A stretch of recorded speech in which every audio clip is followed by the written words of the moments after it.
Bhupesh cabinet की आज बैठक थी। कई अहम फैसले इस बैठक में लिए गए हैं। तो इनमें स्कूल खोले जाने की घोषणा सबसे अहम है।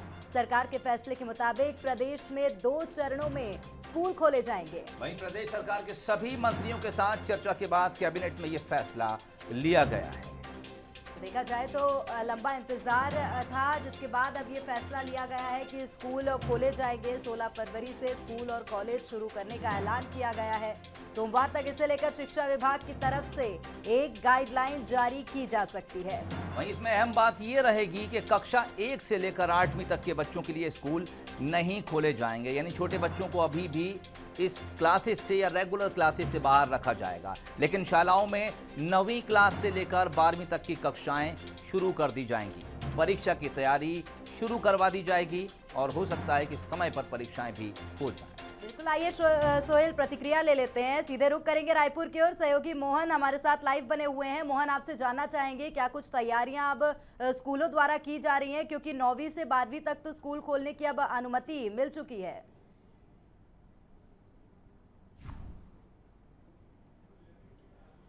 बिल्कुल, जैसे कि उम्मीद थी कि सरकार इस संबंध में कोई अहम फैसला लेगी, तो आज की कैबिनेट की बैठक में इस फैसले पर मुहर लगाई गई है कि जो स्कूल कॉलेज हैं उन्हें खोलने का सरकार ने अनुमति दे दी है। इस संबंध में आदेश भी जारी हो गए हैं। अब 15 फरवरी से ये स्कूल कॉलेज सोमवार से खुल सकेंगे।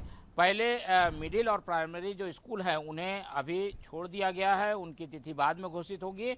यानी कि मिडिल स्कूल के ऊपर की जितनी कक्षाएं हैं कॉलेज तक, वो सब अब सोमवार से खुल सकेंगे। इस संबंध में अलग अलग जिले स्तर पर गाइडलाइन जो है वो जारी की जाएगी। तो आदेश जारी कर दिया गया है। और कैबिनेट के प्रमुख फैसलों की अगर मैं बात करूं तो 23 अहम फैसलों को आज कैबिनेट ने अपनी मंजूरी दी है, क्योंकि 22 तारीख से बजट सत्र हो रहा है, तो कुछ फैसले उससे जुड़े हुए हैं। विनियोग लेखे को अनुमति दी गई है, राज्यपाल के अभिभाषण को मंजूरी दी गई है। लेकिन 4-5 प्रमुख जो फैसले हैं जिनका असर छत्तीसगढ़ पर पड़ने वाला है, उसमें एक स्कूल कॉलेज खुलने का फैसला है।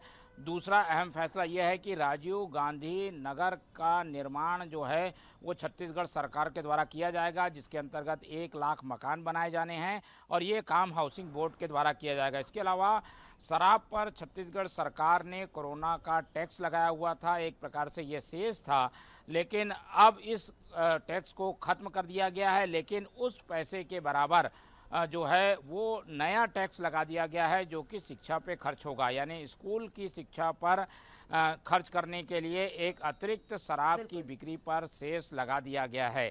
इसके अलावा बस्तर में अब बस्तर फाइटर के नाम से बटालियन का अलग से गठन किया जाएगा, जिसमें जिला स्तर पर भर्ती होगी। यानी बस्तर के जो 7 जिले हैं उसमें अलग अलग भर्ती के द्वारा एक नई बस्तर बटालियन बनाई जाएगी और उसके द्वारा वहाँ की नक्सल समस्या को दूर करने के संबंध में जो है कदम उठाए जाएंगे, ताकि स्थानीय लोग को रोजगार मिले और वो भटक कर नक्सल लोगों के साथ मिलकर काम ना करें। तो इस तरीके से कई महत्वपूर्ण जो फैसले हैं वो लिए गए हैं। सबसे महत्वपूर्ण फैसला पिछले दिनों जो गड़बड़ी का मामला सामने आया था जल जीवन मिशन के टेंडर का, उस टेंडर को रोक दिया गया था और नए सिरे से करने के निर्देश दिए गए थे, तो उसे आज कैबिनेट ने अपनी मंजूरी दी है और ये फैसला लिया है कि जिला स्तर पर कुछ टेंडर होंगे और 5 करोड़ से ऊपर के टेंडर राज्य स्तर पर होंगे। तो इस तरीके से 23 महत्वपूर्ण फैसले को कैबिनेट ने अपनी मंजूरी दी है। जी बिल्कुल, तो 23 महत्वपूर्ण फैसलों को कैबिनेट ने मंजूरी दी है। बहुत धन्यवाद मोहन तमाम जानकारी साझा करने के लिए।